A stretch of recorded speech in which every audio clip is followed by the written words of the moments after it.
करते हैं और तारा रानी उनके पास बैठी होती हैं। तो तारा रानी मन ही मन माँ भगवती को याद करती हैं, उनसे कामना करती हैं कि कैसे भी करके महाराजा को नींद आ जाए और वो जगराते में उपस्थित हो सके।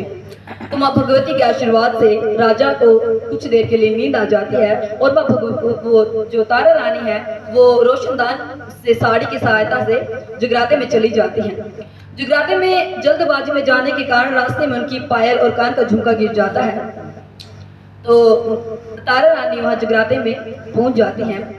फिर कुछ ही देर बाद राजा हरिश्चंद्र की भी आंख खुल जाती है और जब वो अपने पास तारा रानी को नहीं देखते हैं तो वो भी उनका पीछा करते हुए जो है उस भंगी के घर तक पहुंच जाते हैं।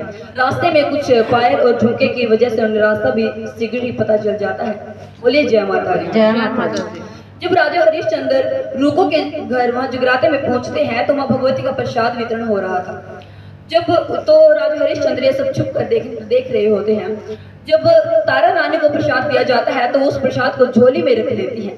तब उनसे प्रश्न किया जाता है कि अगर आप ऊंची और नीची जाति में कोई भेदभाव नहीं करते हो, सच्चे मन से अगर आप जगराते में आई हैं तो आपने इस भोग को, आपने इस प्रसाद को ग्रहण क्यों नहीं किया? आपने तो झोली में रख लिया। यदि आप इसका भोग नहीं लगाओगे तो कोई भी भोग नहीं लगाएगा। बोलिए जय माता दी। जय माता दी। तो तारा रानी बड़ी मुस्कुराते हुए कहती है कि ये जो प्रसाद मैंने अपनी झोली में डाला है ये महाराजा के लिए डाला है और मैं अपने खाने के लिए आपसे दोबारा लेना चाहती हूँ।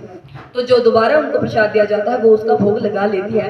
ये देखकर राजा हरिश्चंद्र बड़े क्रोधित होते हैं। उनका हाथ पकड़कर उन्हें बड़े क्रोध में उनको डांटा जाता है और वो उनसे कहते हैं कि तुमने आज बड़ा पाप किया है। तुम खुद तो नीचे जात के घर में भोग लगा ही रही हो, साथ में तुम मुझसे भी ये पाप करवाना चाहती थी। तुमने आज बड़ा घोर पाप किया है। बोलिए जय माता दी। जय माता। तो जब वो उस प्रसाद को, झोली वाले प्रसाद को फेंकने के लिए उनकी झोली को झटकाते हैं तो क्या देखते हैं, उसको झोली को खोलते ही उस प्रसाद की जगह पे माँ भगवती के आशीर्वाद से, उनके चमत्कार से उनके फूल बन जाते हैं। बोलिए जय माता दी। मखाने बन जाते हैं। खाने बन जाते हैं। प्रसाद बन जाता है पंचमेवा का। हाँ मेवा थोड़ा सा लिया, वो जो थोड़ा सा लिया तो मेवा इतना सा जो रखा था थाली में नहीं धरा दिया है वो तो अंदर है, अंदर है। हाँ चलो बोलिए जय माता दी। जय माता दी। तो राजा हरिश्चंद्र इस चमत्कार को देखकर बड़े शौक हो जाते हैं और वो तारा रानी है उनका हाथ पकड़कर महल में ले जाते हैं। तो जब महल में लेके जाते हैं तो कहते हैं कि यदि माँ भगवती की महिमा इतनी अपरंपार है तो मैं एक बार माँ भगवती के प्रत्यक्ष दर्शन करना चाहता हूँ। अगर तुम्हारी भक्ति इतनी सच्ची है तो मुझे आज माँ भगवती के दर्शन करवाओ। तो तारा रानी उनसे कहती है कि माँ भगवती के प्रत्यक्ष दर्शन हो तो जाएंगे लेकिन उसके लिए एक बहुत बड़ा त्याग करना पड़ेगा। बोलिए जय माता। जय माता दी। तो राजा हरिश्चंद्र आज बड़े ही उत्सुक थे माँ भगवती के दर्शन करने के लिए। वो कुछ भी करने को तैयार थे। तो तारा रानी उनसे कहती हैं कि आपको अपने सुपुत्र, जो उनके खुद का जो पुत्र जो उनका सबसे प्रिय था, उसकी बलि दे करके उसका भोग जो है माँ भगवती के चरणों में लगाना होगा। तो माँ भगवती उनको प्रत्यक्ष दर्शन दे देंगी। तो राजा हरिश्चंद्र इस बात को मान जाते हैं और वो अपने पुत्र की बलि जो है माँ भगवती के चरणों में दे देते हैं। पहले घोड़े का करेंगे फिर लड़के को करेंगे। जंगल में घोड़ा, उसका घोड़ा सबसे प्यारी वस्तु है जो आपकी, उसको घोड़े को वो उसका जो प्रिय घोड़ा था और उनका सबसे प्यारी वस्तु है ना जो तेरी, वो बलि जो है माँ भगवती के चरणों में जो फेवरेट है चपाने के लिए चार हिस्से कर दो। जो फेवरेट है उसको खाने के जो चार हिस्से किए जाते हैं। बोलिए जय माता। जय माता।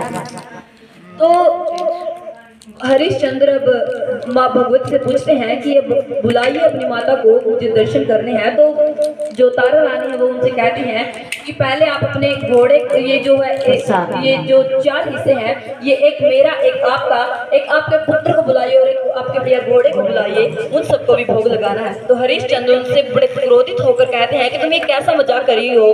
अभी अभी तुम्हारे सामने मैंने अपने पुत्र की, अपने घोड़े की बलि दी है और तुम अभी उन्हें बुलाने के लिए कह रही हो।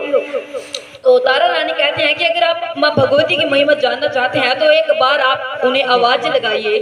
और राजा हरिश्चंद्र ऐसे ही करते हैं। जब वो अपने पुत्र को पहले अपने पुत्र को आवाज लगाते हैं तो उनका पुत्र दौड़ता हुआ पिताश्री करता हुआ आता है। तो हरिश्चंद्र की खुशी का ठिकाना न रहा और वो बड़े ही एकदम शौक हो गए कि मतलब ऐसा कैसे संभव हो सकता है। तो तारा रानी उनसे कहती हैं कि आप अपने प्रिय घोड़े को आवाज लगाइए।